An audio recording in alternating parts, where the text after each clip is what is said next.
வணக்கம் மக்களே. அம்மா சமைக்கலான்னு நினைக்கிறேன்.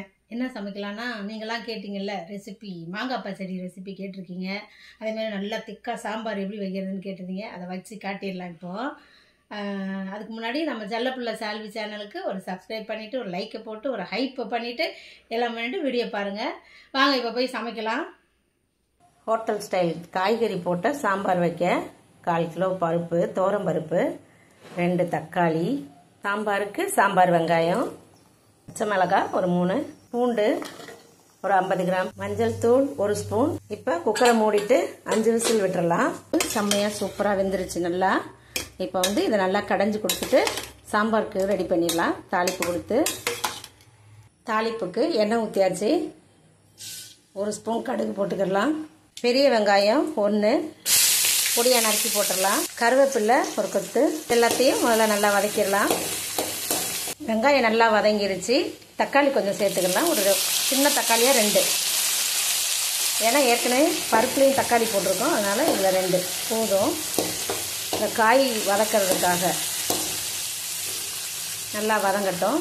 தக்காளிலாம் நல்லா வதங்கியிருக்கு. நம்ம சாம்பார் பொடி சேர்த்துடலாம். சாம்பாருக்கு சாம்பார் பொடி மட்டும், மஞ்சத்தூள் போடலாம். ஆனால் மஞ்சத்தூள் நம்ம பருப்பில் போட்டு வேக வச்சாச்சு, அதனால் இதில் வெறும் சாம்பார் பொடி போட்டு கலக்கி எடுத்துக்கிடலாம். கூடவே பெருங்காயத்தூள் 1 ஸ்பூன் அளவுக்கு போட்டுடலாம். இப்போ நம்ம சாம்பாருக்கு எடுத்த காய்களெல்லாம் சேர்த்துடலாம். நிறைய காய் எடுத்தேம்மா. முள்ளங்கி, அவரைக்காய், கத்திரிக்காய், ஒரு மஞ்சள் பூசணி, முருங்கைக்காய், 4 காய் சேர்த்துருக்குறேன் நான். எல்லாத்தையும் போட்டுடலாம். இப்போ இந்த எண்ணெயிலேயே எல்லா காயும் நல்லா வதக்கி விடணும். நல்லா எண்ணெயிலேயே வதங்கட்டும், எண்ணெய் பிரிகிற அளவுக்கு. இப்போ காயெல்லாம் வதங்கிறதுக்கு உப்பும் சேர்த்துடலாம். காயெல்லாம் நல்லா வதங்கிடுச்சு. நம்ம வேக வச்ச பருப்பை அதில் அப்படியே சேர்த்துடலாம். ஃபஸ்ட்டு தேவையான அளவுக்கு நம்ம தண்ணி சேர்த்து வேக விட்டுடலாம். காயெல்லாம் வெந்துடும், அப்படியே இதுலேயே வெந்துடும். சாம்பாருக்கு ஏற்ற மாதிரி ஒரு மாங்காய் பச்சடி செஞ்சிடலாம். அதை எப்படி செய்யலான்னு பார்த்துடலாம். இப்போது கடாயை காஞ்சோடனே நம்ம எண்ணெய் ஊற்றிடலாம். கொஞ்சம் ஒரு 2 ஸ்பூன் அளவுக்கு எண்ணெய் ஊற்றிக்கலாம். எண்ணெய் காஞ்சிடுச்சு. கடுகு சேர்த்துடலாம். காஞ்ச மிளகா ஒரு 5, கருவேப்பிலை ஒரு கொத்து, க்ளீன் பண்ணி வச்சுருக்க மாங்காய் அதோடு சேர்த்துடலாம்.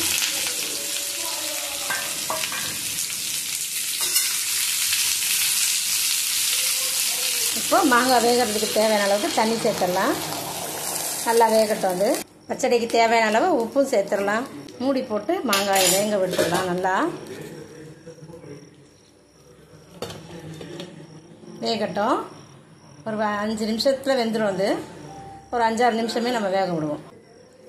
இப்போ காரத்துக்கு கொஞ்சம் 1/2 டீஸ்பூன் அளவுக்கு வெறும் மிளகாத்தூள் சேர்த்துடலாம்.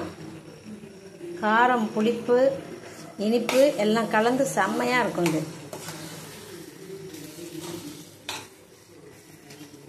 எல்லாம் நல்லா கலந்து விட்டுட்டு மூடி போட்டுடலாம். கொஞ்சம் நேரம் இன்னும் கூட நல்லா வேகட்டும். மாங்காய் நல்லா வெந்துருச்சு.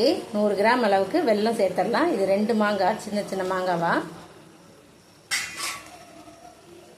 வெல்லம் நல்லா கரையட்டும் மாங்காவோட சேர்ந்து.